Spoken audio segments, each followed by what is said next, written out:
Welcome to academy-kchi.com। Ji student, आज का जो हमारा टॉपिक है वो सॉफ्टवेयर से रिलेटेड है और आज की वीडियो में हम लोग काफ़ी डिटेल के साथ बात करेंगे सॉफ्टवेयर क्या है, सॉफ्टवेयर किस तरह काम करता है, सॉफ्टवेयर की कितनी टाइप्स हैं। आज की वीडियो में जिन टॉपिक्स को हम लोग कवर करने जा रहे हैं वो है सॉफ्टवेयर की टाइप्स हैं, system software, application software, operating system है, लैंग्वेज ट्रांसलेटर है, जनरल पर्पज सॉफ्टवेयर है, स्पेशल पर्पज सॉफ्टवेयर है, प्रोग्रामिंग लैंग्वेजेस हैं, सोर्स कोड है, ऑब्जेक्ट कोड है, high level language, low level language, proprietary software, open code software. ये तमाम के तमाम टर्म्स जो हैं जब आप सॉफ्टवेयर पे बात करेंगे तो ये तमाम बिल्कुल कॉमन टर्म्स हैं। इन सब के बारे में आप लोगों को पता होना चाहिए और आज की वीडियो में मैं आपको कोशिश करूंगा कि इन तमाम टर्म्स के बारे में एक्सप्लेन कर सकूं ताकि आप किसी से बात करें तो आप उसको बता सकें कि भाई ये की चीज़ क्या है।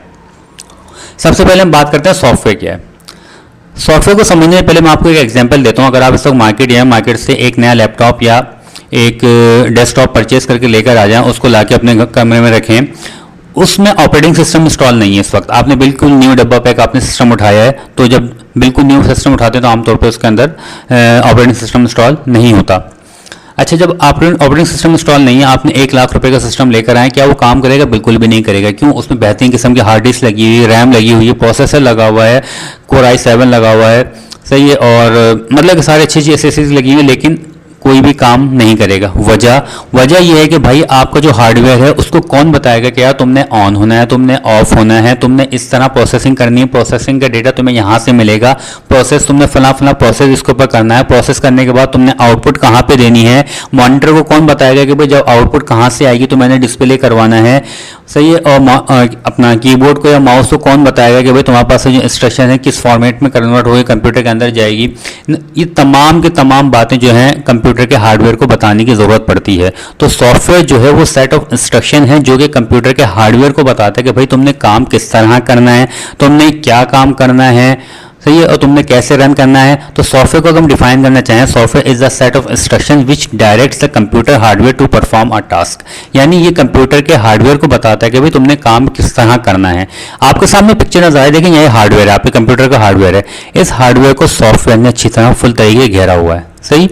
यानी ये हार्डवेयर जो है सॉफ्टवेयर की मदद के बगैर हिल भी नहीं सकता।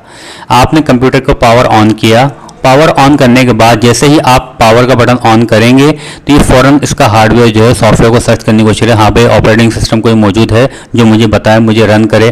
कुछ नहीं मिलेगा इसको, तो ये बिल्कुल डल डिवाइस है। कंप्यूटर इज अ बिल्कुल जिसे कहते हैं सॉफ्टवेयर के बगैर बिल्कुल किसी काम का नहीं रहता। ओके, तो सॉफ्टवेयर क्या है? Is a set of instructions which directs the hardware what to do and how to do.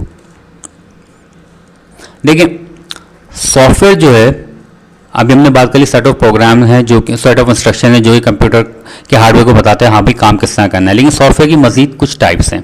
Software को बेसिकली 2 टाइप्स में डिवाइड किया जाता है। एक कहलाते हैं सिस्टम सॉफ्टवेयर, दूसरे कहलाते हैं एप्लीकेशन सॉफ्टवेयर। सिस्टम सॉफ्टवेयर जो है मजीद फर्दर डिवाइड होते हैं सिस्टम मैनेजमेंट प्रोग्राम के अंदर और डेवलपिंग सॉफ्टवेयर के अंदर, और जबकि एप्लीकेशन सॉफ्टवेयर जो मजीद फर्दर कैटेगरी इनकी डिवाइड होती है वो जनरल पर्पज सॉफ्टवेयर हो गए और स्पेशल पर्पज सॉफ्टवेयर हो गए। आज की वीडियो में इंशाल्लाह तमाम टाइप्स के ऊपर हम लोग बात करेंगे। देखिए, पहली कैटेगरी है सॉफ्टवेयर के बाद हम बात करें सिस्टम सॉफ्टवेयर के ऊपर। सिस्टम सॉफ्टवेयर क्या होते हैं? System software controls internal functions like data processing, data movement, memory utilization and also controls the peripheral and storage devices. It acts as an interface between a computer user, computer hardware and application software. देखिए, system software क्या होते हैं? System software की वो category है जो कि direct computer के हार्डवेयर के साथ इंटरेक्ट होती है। सिस्टम सॉफ्टवेयर की वो कैटेगरी है जो कि डायरेक्ट कंप्यूटर के हार्डवेयर के साथ ताल्लुक रखती है और डायरेक्ट कंप्यूटर के हार्डवेयर को चलाती है, सही। अब ये कंप्यूटर के हार्डवेयर को बताती है कि भाई तुमने काम किस तरह करना है। ये कंप्यूटर के अंदर जो मेमोरी है उसको कंट्रोल करती है। ये कंप्यूटर के साथ जो पेरिफेरल डिवाइसेस हैं जो कंप्यूटर के साथ कनेक्टेड हैं उनको कंट्रोल करती है। ये कंप्यूटर के साथ जो स्टोरेज डिवाइसेस कनेक्ट है उसको कंट्रोल करती है कि भाई डेटा तुमने किस तरह स्टोर करना है, तुमने कब स्टोर करना है, कब तुमने डेटा को डिलीट करना है, कब तुमने डेटा को कॉपी पेस्ट करना है, सही। और ये कंप्यूटर पे ऐसा इंटरफेस बनाती है जिसे हम कहते हैं ग्राफिकल यूज़र इंटरफेस, सही, ताकि कंप्यूटर्स के साथ यूज़र इंटरेक्ट हो सके। यानी सिस्टम सॉफ्टवेयर ये वो सॉफ्टवेयर की टाइप है जो कि कंप्यूटर के हार्डवेयर को डायरेक्ट कंट्रोल करता है और यूज़र को कंप्यूटर के हार्डवेयर के साथ इंटरेक्ट होने में मदद करने के लिए ग्राफिकल यूज़र इंटरफेस, जो आपको सामने कंप्यूटर पे एक स्क्रीन नज़र आ जाती है, जहाँ पे आपको टास्क बार नज़र आती है, जहाँ पे आप राइट क्लिक करते हैं तो प्रॉपर्टीज़ में जाके चेक कर लेते हैं, या आपको डेस्कटॉप नज़र आ रहा होता है, पूरी स्क्रीन नज़र आ रही होती है। ये तमाम का तमाम किसका, ये सिस्टम सॉफ्टवेयर का काम है। सिस्टम सॉफ्टवेयर की कैटेगरी के अंदर दो सॉफ्टवेयर हमने देखे थे, एक कहलाते हैं सिस्टम मैनेजमेंट सॉफ्टवेयर और दूसरे कहलाते हैं developing software. System management software का दूसरा नाम है ऑपरेटिंग सिस्टम। ऑपरेटिंग सिस्टम से मुतालिक एक वीडियो में काफ़ी डिटेल के साथ एक वीडियो बना चुका हूं। आप उसको academy-kchi.com की वेबसाइट पे जाएंगे, वहां पे लिखेंगे ऑपरेटिंग सिस्टम, तो वो वीडियो आपके सामने आ जाएगी। लेकिन यहाँ पे मैं आपको काफ़ी क्विक रिव्यू दे देता हूँ मैं। देखें, सिस्टम सॉफ्टवेयर की कैटेगरी के अंदर पहली जो कैटेगरी है वो है सिस्टम मैनेजमेंट या ऑपरेटिंग सिस्टम। ऑपरेटिंग सिस्टम क्या होता है, जो कि कंप्यूटर के हार्डवेयर को डायरेक्ट कमांड्स दे रहा होता है। देखिए, ऑपरेटिंग सिस्टम है, ये डायरेक्ट कंप्यूटर के हार्डवेयर के साथ इंटरेक्ट हो रहा होता है, सही। और इसका दूसरा काम क्या होता है, जो एप्लीकेशन सॉफ्टवेयर हैं, जो दूसरे छोटे छोटे सॉफ्टवेयर हैं, उनको कंट्रोल करते हुए हार्डवेयर से उनका काम करवाता है। अब इसकी मिसाल कैसी है, बल्कि इसको मैं थोड़ी देर के बाद इसको एक्सप्लेन करूंगा। अभी आप सिर्फ ऑपरेटिंग सिस्टम को समझ लें। Operating system provides a software platform on top of which other programs called application program run.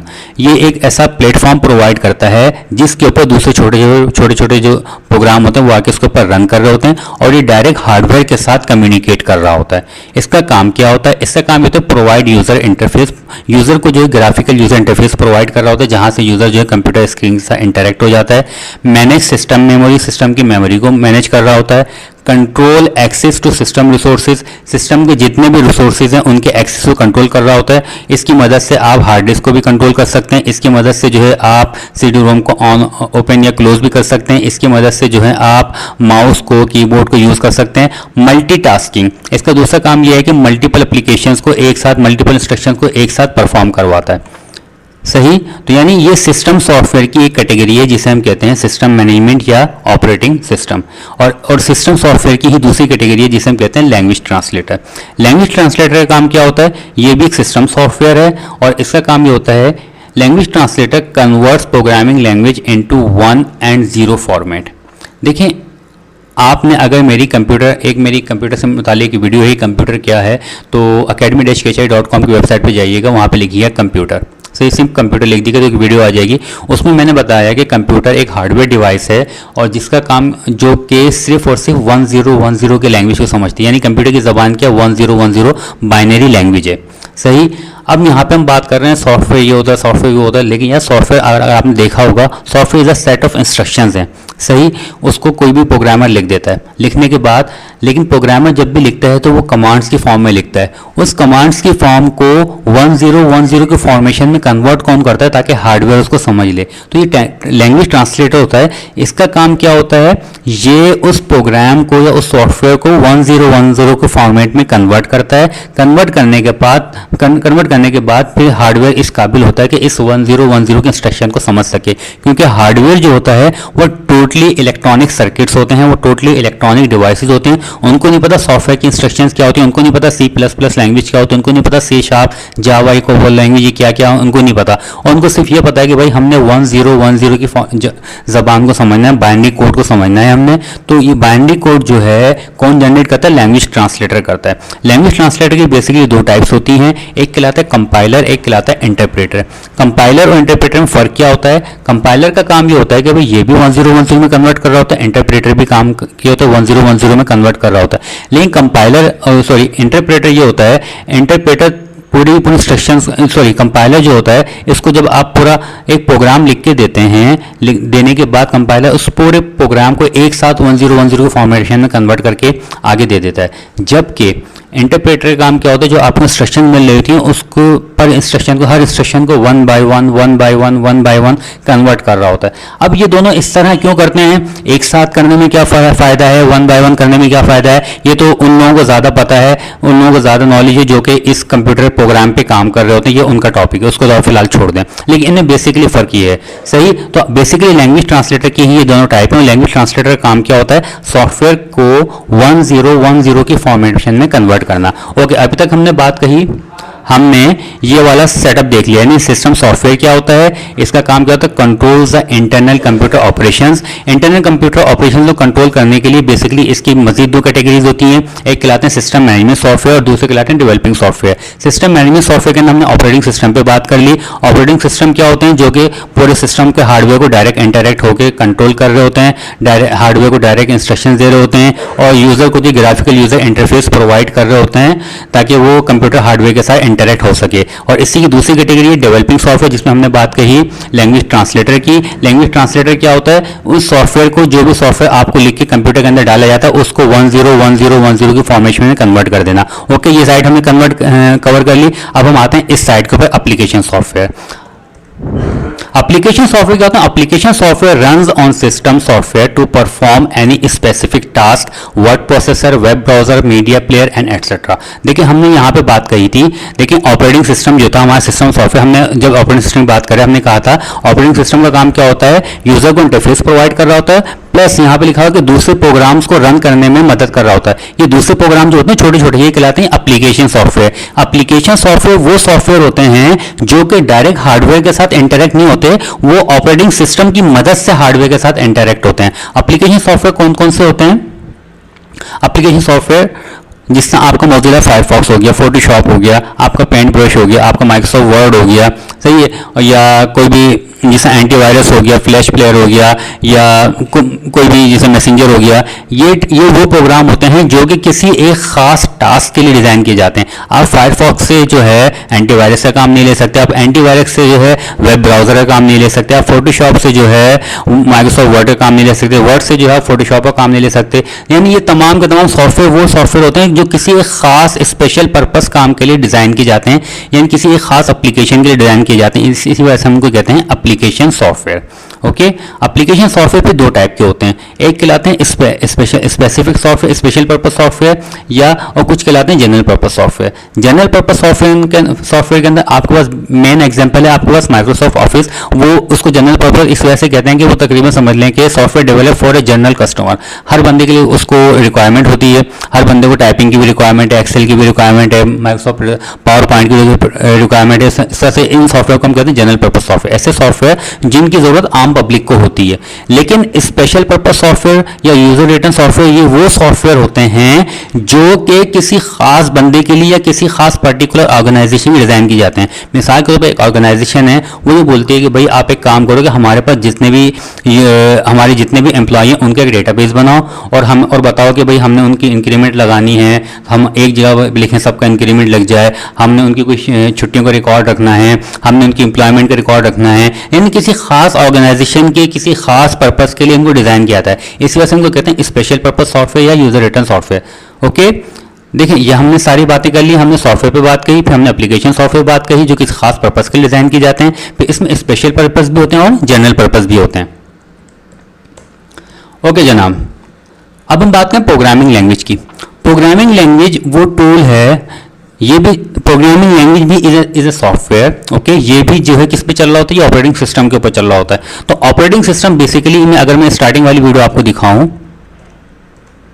वो स्टार्टिंग वाली स्लाइड देखें, ये हार्डवेयर है, हार्डवेयर के साथ डायरेक्ट सिस्टम सॉफ्टवेयर इंटरैक्ट हो रहे होते हैं। सिस्टम सॉफ्टवेयर में कौन इंटरैक्ट हो रहा होता है इसके साथ, ऑपरेटिंग सिस्टम, या बल्कि समझ ऑपरेटिंग सिस्टम इसके साथ इंटरैक्ट हो रहा होता है। इसके ऊपर जो लेयर होती है वो एप्लीकेशन सॉफ्टवेयर की होती है, सही है। एप्लीकेशन सॉफ्टवेयर जो है ऑपरेटिंग सिस्टम की मदद से फिर हार्डवेयर तक एक्सेस कर रहे होते हैं। और इन दोनों को, चाहे एप्लीकेशन सॉफ्टवेयर लिखना हो या सिस्टम सॉफ्टवेयर लिखना हो, इन दोनों को राइट कौन करता है, इन दोनों को राइट करता है यूजर, राइट करता है यूजर जो है, यानी प्रोग्रामर जो होते हैं वो उनको लिखते हैं। लेकिन इनको लिखने के लिए जो टूल इस्तेमाल किया जाता है उसे हम कहते हैं programming language. Programming language is a set of commands, instruction and other syntax in human readable format. यानी इस तरह लिखते हैं कि जिस तरह समझ लेंगे कंप्यूटर को आप ऑर्डर दे रहे हैं कि भाई ये काम करो, right this one, copy this one, इस टाइप की कमांड्स आप जो है कंप्यूटर को दे रहे होते हो। लेकिन ये जो कमांड आप दे रहे हो तो ये आप सिंपल इंग्लिश लैंग्वेज की तरह की एक लैंग्वेज होती है उसमें दे रहे होते हो। तो इस मकसद के लिए आप पाइथन का सॉफ्टवेयर इस्तेमाल करते हैं, C++ इस्तेमाल करते हैं, जावास्क्रिप्ट इस्तेमाल करते हैं, जावा इस्तेमाल करते हैं, C# इस्तेमाल करते हैं, PHP इस्तेमाल करते हैं। ये तमाम के तमाम ये वो सॉफ्टवेयर हैं, और इसके अलावा बहुत से सॉफ्टवेयर हैं। ये तमाम के तमाम ये वो सॉफ्टवेयर हैं, ये वो प्लेटफॉर्म है जिनकी मदद से आप कोई भी सॉफ्टवेयर को राइटिंग करते हो, कोई भी सॉफ्टवेयर लिखते हो। जब आप एक सॉफ्टवेयर लिख लेते हो तो ये जो आपने सॉफ्टवेयर लिखा होता है ना, इसे हम कहते हैं सोर्स कोड। यानी कोई भी बंदा कोई सॉफ्टवेयर लिख दे किसी भी प्रोग्रामिंग लैंग्वेज की मदद से, वो कहलाता है सोर्स कोड। सोर्स कोड को जब ट्रांसलेटर में से निकालते हैं, जब ट्रांसलेटर से गुजरता है, लैंग्वेज ट्रांसलेटर से, तो लैंग्वेज ट्रांसलेटर का मैंने आपको क्या काम बताया था। लैंग्वेज ट्रांसलेटर जो है किसी भी सॉफ्टवेयर जो आपको लिखा जाता है उसको 1010 के फॉर्मेट में कन्वर्ट कर देता है। तो जब किसी भी ये सोर्स कोड किसी भी लैंग्वेज ट्रांसलेटर से गुजरता है तो ये 101 की फॉर्मेशन में कन्वर्ट हो जाता है, फिर उसे हम कहते हैं ऑब्जेक्ट कोड। ऑब्जेक्ट कोड वो होता है जो कि डायरेक्ट हार्डवेयर आपका समझ सकता है, सोर्स कोड वो होता है जो कि आपका यूजर समझ सकता है, और ऑब्जेक्ट कोड वो होते हैं जो कि आपका हार्डवेयर या आपका कंप्यूटर समझ सकता है। सही है। अच्छा, हाई लेवल लैंग्वेज क्या होती है, लो लेवल लैंग्वेज क्या होती है। ये जो हमने सॉफ्टवेयर लिखा था ना, वो जिस लैंग्वेज हमने सॉफ्टवेयर लिखा था, ये देखें ये लैंग्वेजेस हैं, हमने इन लैंग्वेजेस के अंदर C++ लैंग्वेज में सॉफ्टवेयर लिखा, C# में लिखा, पाइथन में लिखा, जावास्क्रिप्ट में लिखा, PHP में लिखा। इन तमाम लैंग्वेजेस को हम एज ए ह्यूमन इन तमाम लैंग्वेज को हम लोग रीड कर सकते हैं और इनके अंदर हम लोग अपना इंस्ट्रक्शन दे सकते हैं। तो ऐसी तमाम लैंग्वेज जो कि यूज़र जिसको समझ सकता है, यूज़र डायरेक्ट जिसके साथ बात कर सकता है, जिसके जरिए कंप्यूटर के साथ बात कर सकता है, ऐसी लैंग्वेजेस कहलाती हैं हाई लेवल लैंग्वेज। सही है। अब हाई लेवल लैंग्वेज के बाद जब हाई लेवल लैंग्वेज से कोई प्रोग्राम आपने लिख दिया, उसका सोर्स कोड बना दिया, उसको लैंग्वेज ट्रांसलेटर से गुजार के उसका ऑब्जेक्ट कोड बना दिया, उसको 1010 की फॉर्मेशन में आपने चेंज कर दिया, तो 1010 की फॉर्मेशन को कोई नहीं समझ सकता कि भाई ये क्या है, ये तो अब आपने ट्रांसलेटर से निकाल दिया इसको। सही है। अब इस 1010 की फॉर्मेशन कौन समझ सकता है, ये कहलाती है मशीन लैंग्वेज, जिसको हम कहते हैं लो लेवल लैंग्वेज। इसको सिर्फ हार्डवेयर समझ सकता है। तो हार्डवेयर जो इलेक्ट्रॉनिक डिवाइस है 101 समझ सकता है, तो उसको हम कहते हैं लो लेवल लैंग्वेज। और जो C हो गई, C++ हो गई या जावा हो गई, जिसको यूजर समझ सकता है, इसको हम कहते हैं high level language. High level language को लो लेवल लैंग्वेज में कन्वर्ट करने के लिए हम लोग क्या इस्तेमाल करते हैं, हम लोग लैंग्वेज ट्रांसलेटर इस्तेमाल करते हैं। तो हाई लेवल लैंग्वेज जो प्रोग्राम लिखा जाता है उसको हम लोग सोर्स कोड कहते हैं, और लो लेवल लैंग्वेज में जो ये कोड निकलता है ट्रांसलेटर के बाद, इसको हम कहते हैं अपना ऑब्जेक्ट कोड। ओके। अच्छा, कुछ सॉफ्टवेयर जो होते हैं ओपन सोर्स होते हैं, कुछ सॉफ्टवेयर होते हैं प्रोप्राइटरी सॉफ्टवेयर होते हैं। ओपन सोर्स सॉफ्टवेयर किस टाइप के होते हैं, ओपन सोर्स सॉफ्टवेयर जिसमें यूनिक्स की एग्जांपल है, लिनक्स की एग्जांपल है, ये वो सॉफ्टवेयर हैं, ये ऐसे ऑपरेटिंग सिस्टम हैं, यानी समझ लें ऐसे सॉफ्टवेयर होते हैं ये जिनको बनाने वाले बनाने के बाद उनका कोड भी पूरी दुनिया के सामने ओपन करते हैं। भाई देखो हमने बनाया है, हमने फला लैंग्वेज के अंदर बनाया है, लैंग्वेज बनाने के बाद हमने ये कमांड लिखी है, हम आपको दे रहे हैं फ्री ऑफ कॉस्ट, दे दिया आपको। अब अगर आप भी प्रोग्रामर हैं, आप चाहें तो उसके अंदर अपनी मर्जी से चेंजेस लेकर आके उसको इस्तेमाल कर सकते हैं। यानी आपको कोई रिस्ट्रिक्शन नहीं होती कि भाई चूंकि हमने बनाया तो आप उसमें चेंज नहीं करना, बस जैसा हमने बनाया ऐसा इस्तेमाल कर लो, नहीं, ये फ्री ऑफ कॉस्ट आपको मिल जाता है और आप अपनी मर्जी इसमें मॉडिफाई कर सकते हैं। सही है। लेकिन प्रोप्राइटरी सॉफ्टवेयर क्या होते हैं, प्रोप्राइटरी सॉफ्टवेयर वो होते हैं बनाने वाले बनाने के बाद इसका सोर्स कोड आपको नहीं देते, ये एक सॉफ्टवेयर जस्ट जनरेट करके आपको दे देते हैं, ये आपको नहीं बताते भाई हमने इसको बनाने के लिए क्या किस तरह बनाया है, हमने इसमें कैसी कंस्ट्रक्शन इस्तेमाल की, हमने कौन कौन से कमांड इसमें इस्तेमाल किए, वो सब छुपा के रखते हैं और आपको सॉफ्टवेयर बेचते हैं, आपको पैसे में देते हैं। और अगर आपको कोई प्रॉब्लम हो तो आप उनसे कांटेक्ट करके उनसे उस प्रॉब्लम को उन्हीं से सही करवा सकते हैं। आपको जब उनसे सॉफ्टवेयर परचेज करते हैं प्रोप्राइटरी वालों से, तो वो लोग आपको 1 साल की या 2 साल की आपको सर्विस की फैसिलिटी भी देते हैं, वो सॉरी कोई बैकअप की फैसिलिटी देते हैं, या उसको फॉल्ट आ जाए उसको सही करने के लिए, कोई भी बग आ जाए उसको रिमूव करने के लिए आपको बैकएंड सपोर्ट भी देते हैं। जबकि ओपन सोर्स वाले जो होते हैं उन्होंने फ्री में आपको सॉफ्टवेयर दिया हुआ होता है, तो आप उसको सीधा साधा इस्तेमाल कर लो, तो उसकी बैकअप सपोर्ट आपको इतनी आराम से मिलती नहीं है। हाँ, अगर आप खुद प्रोग्रामर है तो आप उसको आराम से उसको डील कर सकते हैं। उम्मीद है आज की वीडियो के अंदर आपको काफ़ी बातें समझ में आ गई होंगी, और अगर आपको वीडियो पसंद आई है तो आप academy-kchi.com की वेबसाइट पे जाके यहाँ पे देखें राइट हैंड पे हमारा नेम और ईमेल एड्रेस का ऑप्शन आ रहा है, इसको लिख के सबमिट करवाइएगा। और फेसबुक का भी मुझे इसको भी लाइक करना नहीं भूलिएगा। इंशाल्लाह नेक्स्ट टाइम फिर किसी वीडियो के साथ हाजिर होऊंगा। अल्लाह हाफिज़।